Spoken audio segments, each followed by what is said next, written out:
Good afternoon, friends. Welcome to my channel. My name is Justin. I play guitar on songs in Nashville, and today I wanted to talk about 5 reasons I reach for a 335.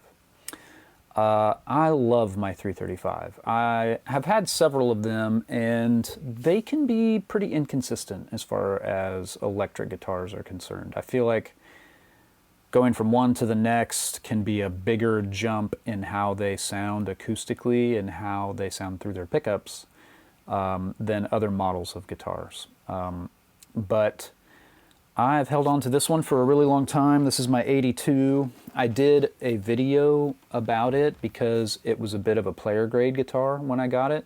You can still find player grade early 80s 335s for a decent deal. And a decent deal might not necessarily be what they're asking on Reverb, but if it's got a couple issues, you can, you know, people are open to offers. I think people generally tend to be over-optimistic in what their listing price is online. So anyway, this guitar is really great, and there are several reasons I reached for one. I wanted to talk about 5 specific things. So first, let's just hear the way it sounds. I'm playing through my normal rig, Analog Outfitters Sarge, into my Morgan 112 cab in the garage, and it's got an ET65 in it, mic'd up with a Heil PR30, running through a Chandler TG2 into the Apollo Twin into Pro Tools. So here's what it sounds like.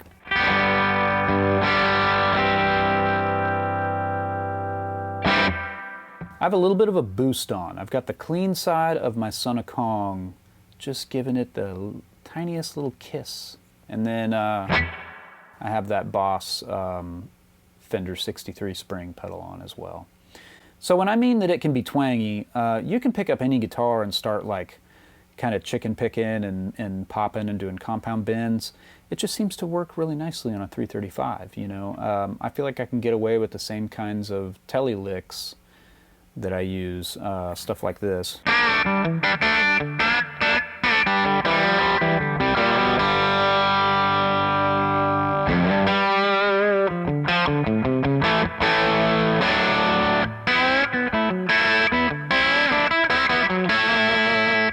That sort of stuff. You know, it translates well on this guitar. And that's why you've seen a lot of Nashville guys play 335s, especially on a live gig. Like, I knew that if I was going to be playing some situation that either had dirty power or there were a bunch of dimmers on the same circuit that my amp was going to be on, I knew that it would be hard just to fight the single coil noise and everything. So I would play, sometimes I would say, you know, I'm just going to play my 335 for the entire show, the entire set, and I would avoid some of those issues. Yeah, there's a lot of players that use them. I mean, Tom Bukovac was one of the first session guys who really just, like, I don't know how many he's owned, but he has gone through them. Holy cow. I remember his blonde 1960. I got to play that guitar. That was a pretty fantastic guitar. He had a 59 factory mono ES-335 that he sold to Rob McNelly. Rob uses that. Rob has a late 60s 355 with a skinnier neck, you know. And man, the neck pickup on that guitar is one of the greatest humbucker tones I've ever heard. Ever! I've had a couple of old 355s. I took a chance on what I thought was a decent deal buying them online, and they turned out to not quite be what I was hoping, you know. One had the long tail vibrola, and I tried using that live back when I was touring, and it was like, man, it was just a constant fight to keep that thing in tune. But anyway, like, you can get a lot of that twangy country style playing to speak well on a 335 because it's just clearer. It's got a clearer tone to it. And so this leads me to point number 2. The neck pickup is great, even with gain. okay? It doesn't usually suffer from some of the overly dark and woolly kind of sounds that like a Les Paul can suffer from. You know, it's hard to find a really great Les Paul. I feel like a lot of them, the bridge pickup is nice and full sounding, but then the neck pickup is sort of dark and muddy. Or the neck pickup is nice and clear, but the bridge pickup is real thin. And a lot of that just comes from the wood, like what frequencies it's accentuating or, you know, putting out there or whatever. And you can mitigate some of that with like an overwound bridge pickup or an underwound neck pickup, but just it's hard to find a guitar that really speaks really well in all the positions. And, you know, 335s can be all over the map, but I feel like, generally speaking, I think the neck pickups are just clearer, you know? So here's my neck pickup.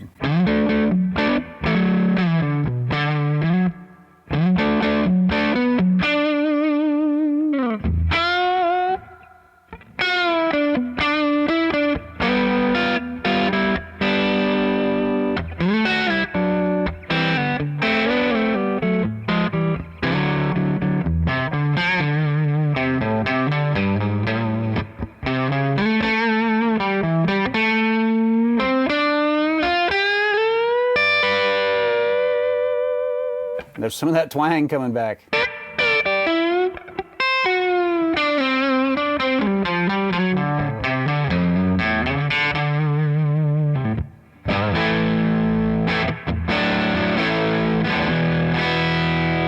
It's just nice and clear, right? It's muscular. It's like a more muscular Strat. I love that sound out of a 335, and you can get so many different textures out of it. You can do like the sort of pulsing thing.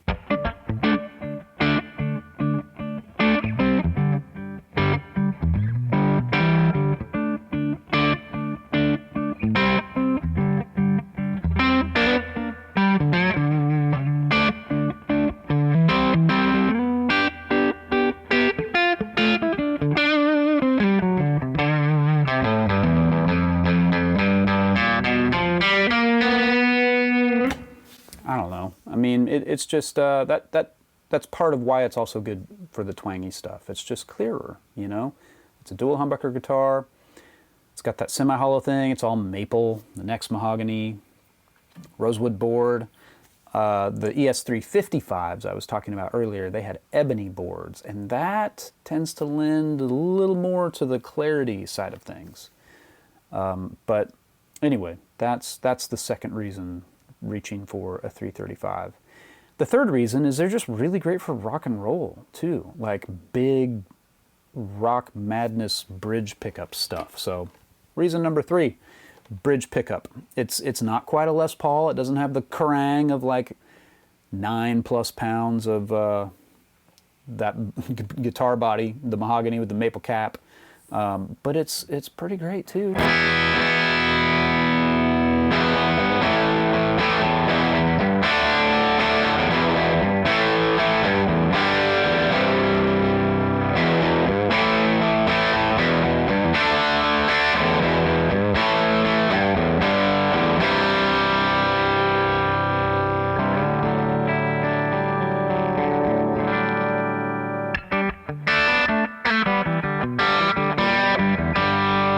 Straight to the twangy stuff.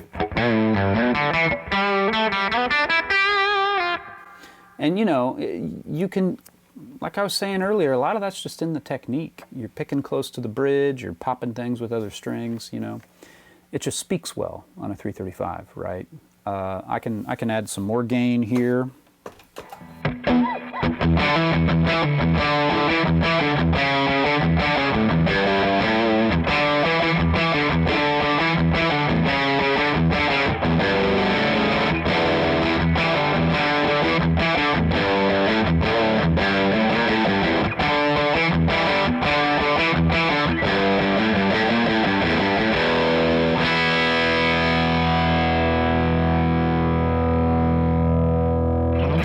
And, you know, it also goes without saying that if you get that kind of rock rhythm sound out of a bridge pickup, you're also going to get some pretty fantastic solo tones too, right? So I guess this would be reason 3B. The rock rhythm stuff really speaks. It's got a good punch, not quite the Les Paul level of Kerrang, you know, but still really great. And then also like just the solo leady kind of things. Like I'll step on a little bit more gain, you know, from a Nordland.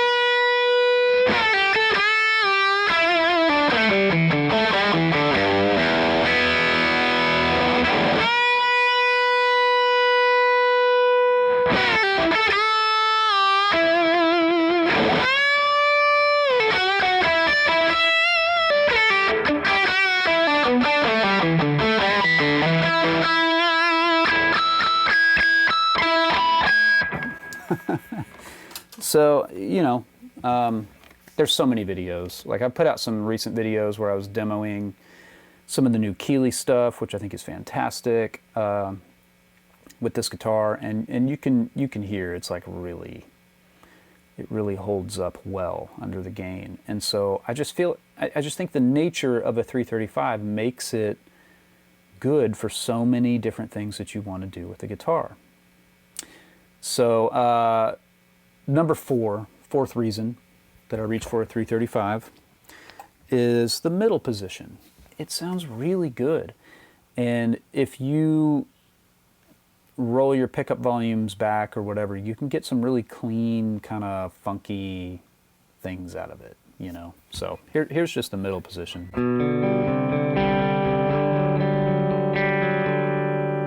And it's nice and woody and has this sort of natural, just a little bit of compression from the humbuckers and the semi-hollowness, you know.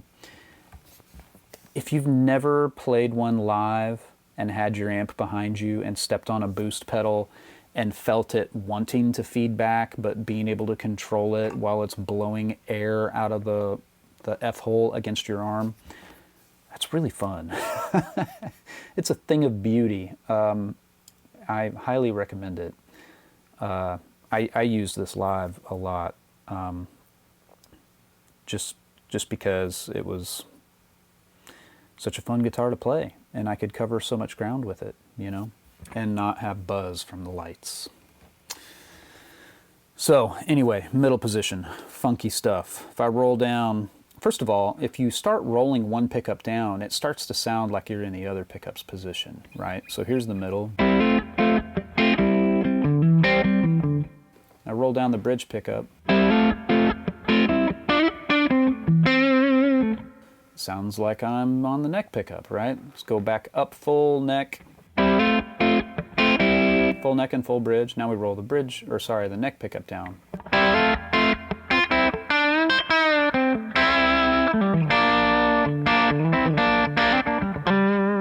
Now it feels like I'm on the bridge pickup, right? So if I go full up and roll them both down a little bit,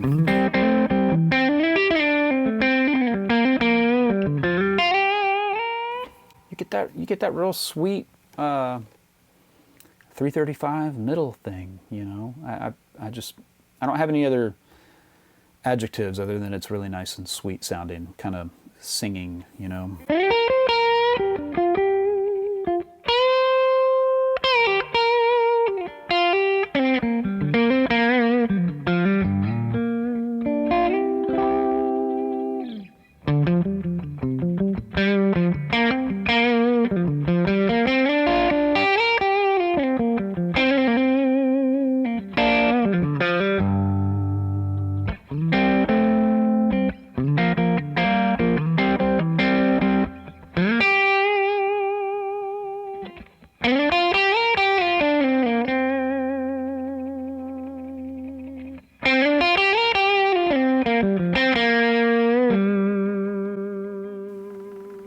I'm going to go down to like 7 on both pickups.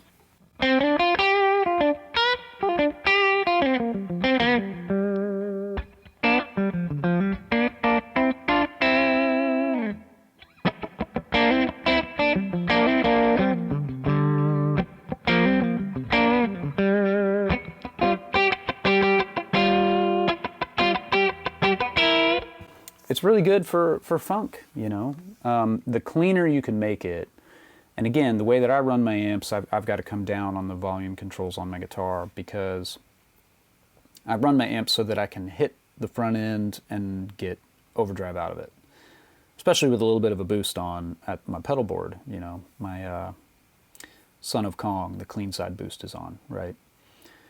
So I've got a song here that I'm working on, and actually haven't started working on it. I listened to it, I wrote a chart. There's some really cool funky electrics on it already that they told me they want me to replace and just do whatever I want. So maybe I sort of explore the space here with this setting and just show you what I mean with some of the funkier, clean, funky stuff that you can get out of it. So this is the intro. I've got the vocal muted because I'm not going to release this song before the artist does. I don't know that it's going to be released anyway, so we will see. And I'll circle back and update the description if it is. Here we go.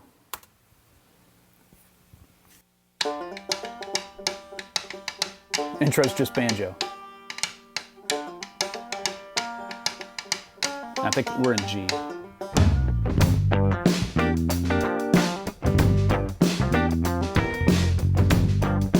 The guitars that are already there, they sound to me like 335s anyway, like kind of direct, or through a really clean Fender amp.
Very cool. I need to figure out what those other guitars are doing. They feel very, very busy to me. And me being busy too, kind of weird. So maybe I start deleting things and start that way and see what sort of thing I can come up with. Because what it sounds like to me is there's a couple of parts on here that aren't necessarily listening to each other. And sometimes that can give a cool effect, but often it's more a coincidence when something cool happens between two players. Here's a tip in a band. If nobody's listening to each other, anything that's really cool that happens as interplay is an accident. So you should be listening to everybody else. What everyone else is playing, the bass, drums, keys, banjo, other guitar, you know, acoustic, whatever. All of that, the vocal, most importantly, should inform everything you're doing. So I'll dig into this song and probably do a video on it by itself. But there's one last thing, reason number 5, that I pick up an ES-335.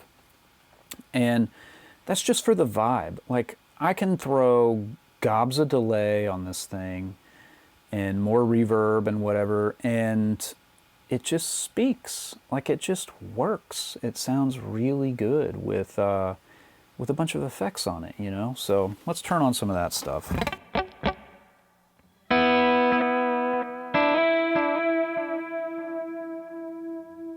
And I'll raise my pickup volume back up. I'm gonna go on the neck pickup here.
It just speaks.